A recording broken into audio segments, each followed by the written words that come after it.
Waktunya video baru nih. Kali ini kira-kira bahas apa Lur?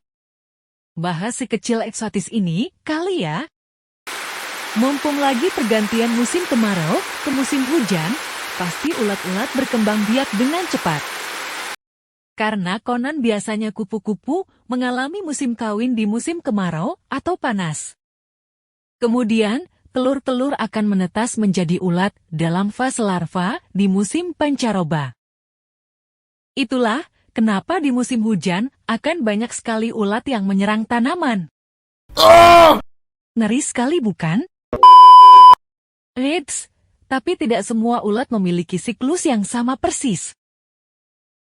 Ulat adalah tahap kedua dalam perkembangan serangga. Setelah telur, siklus hidupnya melibatkan tahap telur, larva, pupa. Dewasa ulat memiliki 3 pasang kaki sejati dan bulu-bulu yang tidak boleh disentuh karena bisa menyebabkan gatal. Jadi, meskipun ada variasi dalam spesies ulat, siklus hidupnya umumnya mengikuti pola yang serupa, namun perlu dicatat bahwa ada perbedaan antara ulat dan cacing, serta variasi dalam jumlah kaki dan karakteristik tubuh tergantung pada jenis ulatnya. Nah, Mulutpedia ingin memberitahu dulu jenis ulat, apa saja yang sering menyerang tanaman. Jenis ulat-ulat yang membuat pusing para petani, khususnya petani hortikultura. Sometimes I look in her eyes and that's where I find a glimpse of us. Ulat daun. Ulat daun adalah hama tanaman yang menyerang daun, sehingga daun yang terserang tampak menggulung dan berlubang. Ulat daun berwarna hijau dan seringkali berada di permukaan daun bagian bawah. Tanaman yang diserang hama ulat tak bisa tumbuh sehat, karena ulat akan memakan habis semua daun yang ada, sehingga tanaman tak memiliki dapur untuk berfotosintesis. Perubahan ekosistem pertanian yang mengkondisikan hama berkembang cepat, bisa jadi karena adanya perubahan iklim dan atau kesalahan manusia dalam mengelola ekosistem pertanian. Hama ulat daun biasanya akan memakan daun yang masih muda. Karena daun yang masih muda, terdapat lapisan epidermis, sehingga ulat dapat memakan lapisan epidermis tersebut. Ulat api.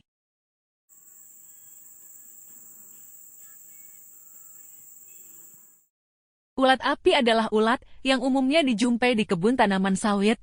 Siklus hidup hama ini adalah telur, larva, kepompong, dan imago dewasa.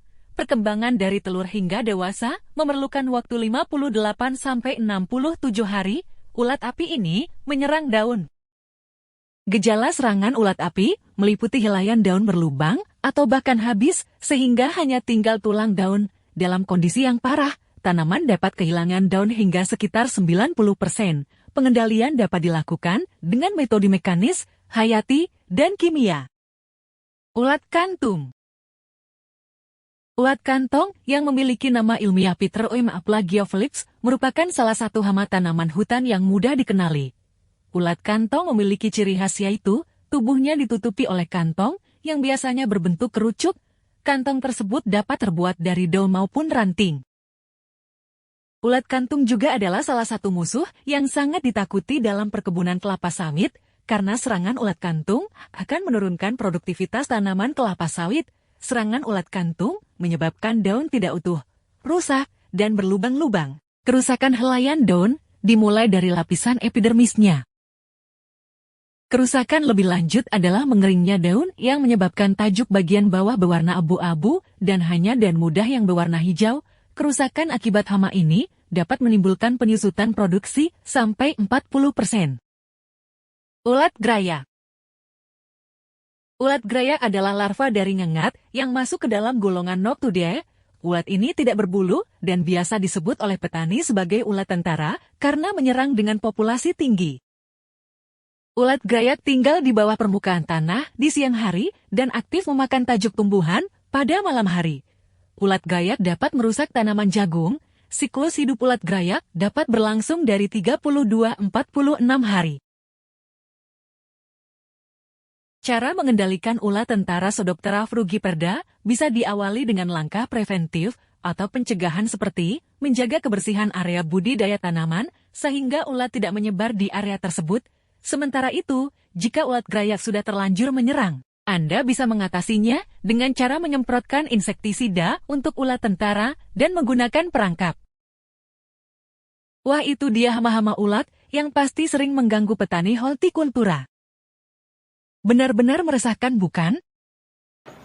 Oke, begini. What? Bro, what are you talking about, man? Kalau begitu, Akan kuspil counter mereka.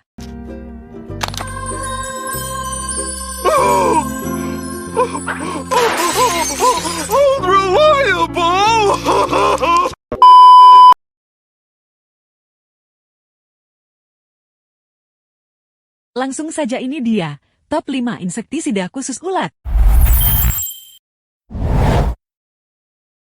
Insektisida racun kontak dan lambung yang juga dapat bekerja sebagai racun telur berbentuk pekatan berwarna coklat yang dapat dimulsikan dalam air untuk mengendalikan ulat grayak Spodoptera exigua pada tanaman bawang merah dan E. foui pada tanaman jagung. Minecostrin merupakan insektisida racun kontak, lambung, dan penghambat pertumbuhan serangga berbentuk pekatan suspensi berwarna putih untuk mengendalikan hama pada cabai, jagung, dan tomat. Insektisida CHERPS adalah insektisida racun kontak dan lambung berbentuk pekatan yang dapat dimulsikan, sangat efektif mengendalikan ulat grayak, ulat buah, dan ulat jingkal pada tanaman bawang merah, jagung, padi, cabai, tomat, kentang, dan kubis.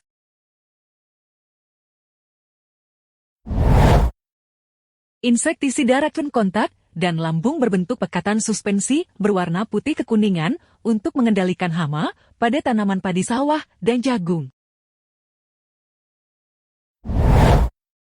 Insektisida racun double sistemik, kontak lambung yang bersifat transminar, pekatan kekuningan sangat efektif untuk mengendalikan hama ulat grayak, trips, kutu dan pada tanaman padi, apel, kubis, dan bawang merah.